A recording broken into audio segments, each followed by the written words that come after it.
کتاب از ژانر وحشت به قلم استیون کینگ است که نخستین بار در سال 1986 منتشر شد. رمان روایت غیراختی دارد و از زبان سوم شخص گفته می شود. داستان کتاب در دو بره زمانی یعنی اواخر دهه 50 و اواسط دهه 80 در شهر دری واقع در ایالت مین آمریکا رخ می دهد.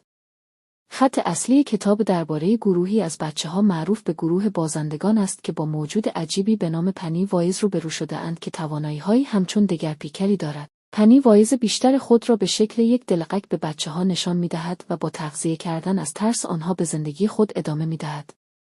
این کتاب از مشهورترین و پرفروش‌ترین کتاب‌های استیون کینگ شده است.